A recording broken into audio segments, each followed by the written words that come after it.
रात के 2 बज रहे थे। आकाश और विभा अभी तक सोए नहीं थे। दोनों की शादी को आज 20 दिन ही हुए थे।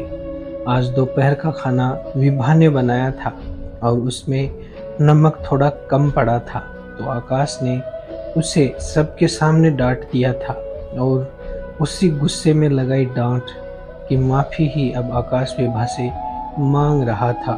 उसने कहा कि मैं क्या करूं विभा, मुझे गुस्सा बहुत जल्दी आ जाता है और इसी गुस्से की वजह से मैं मेरे माँ पिताजी भाई बहन सबसे दूर होते जा रहा हूँ।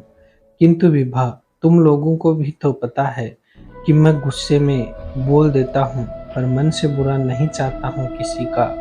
और फिर जब कभी गुस्से में कुछ मैं गलत बोल देता हूँ तो उसकी माफ़ी भी तो मैं ही मांगता हूँ सबसे, चाहे मुझसे छोटे हों या बड़े। यदि नाराज़ मैं करता हूँ तो मनाता भी तो मैं ही हूँ और फिर मैं कहता भी तो सच ही हूँ। भले ही गुस्से में कहता हूँ, फिर भी मैं ही गलत क्यों हो जाता हूँ हर बार, जबकि सबको पता रहता है कि मैंने जो कहा था वह था तो सही।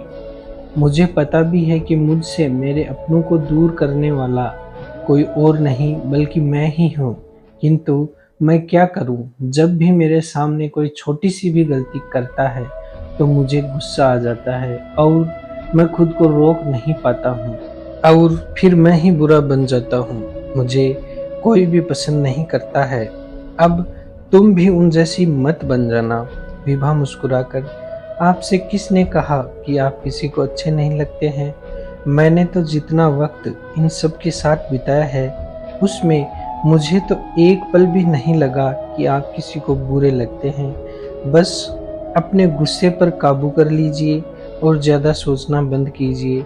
सबको बहुत अच्छे लगते हैं आप। फिर आकाश कहता है कि वह क्या करे, उसे कुछ समझ ही नहीं आ रहा है कि इस गुस्से को काबू में कैसे किया जाए।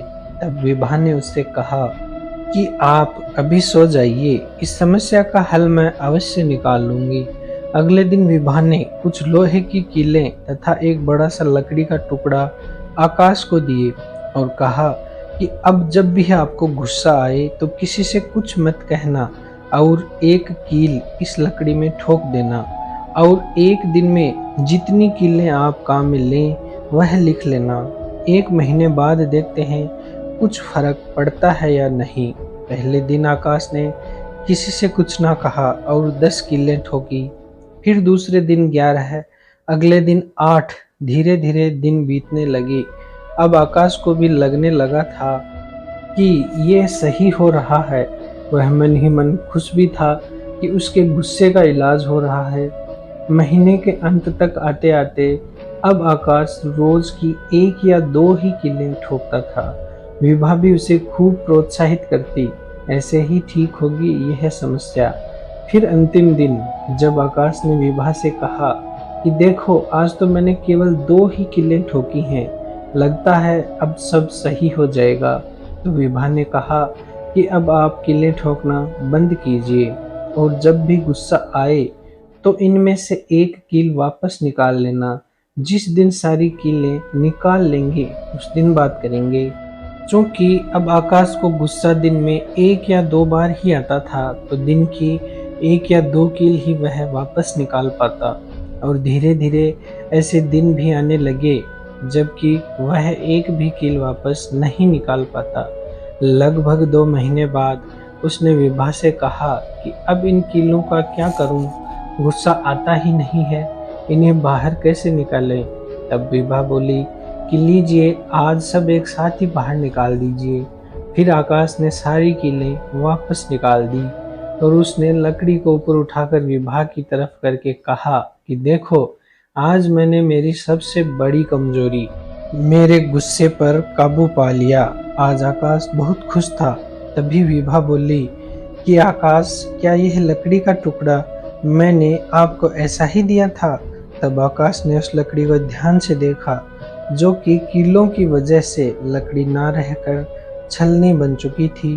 तभी विभा ने कहा कि ऐसे ही आपके गुस्से में निकले शब्द, चाहे वह सही ही क्यों ना हो, किंतु सबके मन को छलनी कर जाते हैं। अब आप ही बताइए, क्या इस लकड़ी को पुनः वैसे का वैसा बनाया जा सकता है? उसी प्रकार बाद में आप चाहे कितनी ही बार माफी मांगें, लेकिन आपके गुस्से में निकले शब्द रूपी कीलों ने अपने निशान हमेशा के लिए हर किसी के दिल पर छोड़ दिए होते हैं। हम सब तो आपके अपने हैं, इसलिए वह निशान आपको नहीं दिखाते, किंतु वे लोग जो आपको नहीं जानते हैं उन्हें आप अच्छे कैसे लग सकते हैं। और आपने देखा कि कीलें ठोकना कितना आसान था, किंतु जब निकालने का वक्त आया तो कैसे एक एक दिन बड़ा बन गया था और अंत में तो आप कीले निकाल ही नहीं पा रहे थे। इसी प्रकार गुस्से में कहना आसान है, किंतु फिर उन निशानों को मिटा पाना उतना ही मुश्किल। और कुछ निशान तो जीवन भर हम कोशिश करते रहने के बावजूद भी नहीं मिटा पाते हैं। इस प्रकार आकाश को आज उसकी गलती समझ आ चुकी थी। फिर उसने अपने गुस्से को कभी खुद पर हावी नहीं होने दिया, और यदि कोई गलती करता तो बड़ी ही मृदुभाषी जुबान में उसे समझाता था। अब उससे कोई नाराज भी नहीं रहता और ना ही उसे किसी से माफी मांगनी पड़ती थी। उसे अब यह भी लगने लगा था कि उसके अपनों को तो वह बहुत अच्छा लगता है, बस यह नज़र ही उसने इतने वक्त के बीत जाने के बाद पाई थी। दोस्तों, क्या इसी प्रकार हमारे साथ नहीं होता है? कितनी ही बार हमें लगता है कि यह बात यदि मैं प्यार से बताता तो इसका असर कुछ और ही होता, किंतु इतना सब कुछ जानने के बाद भी मनुष्य का स्वभाव ही ऐसा होता है कि उसे अपने सामने कुछ गलत होता दिखता है तो सबसे पहले गुस्सा ही आता है। और जब तक समझ आता है कि गुस्सा किए बिना भी इस समस्या को सुलझाया जा सकता था, तब तक कील अपना निशान छोड़ चुकी होती है। दोस्तों, कहानी अच्छी लगी हो तो लाइक शेयर करें, कमेंट करें और चैनल को सब्सक्राइब करना ना भूलें। जय हिंद, वंदे मातरम।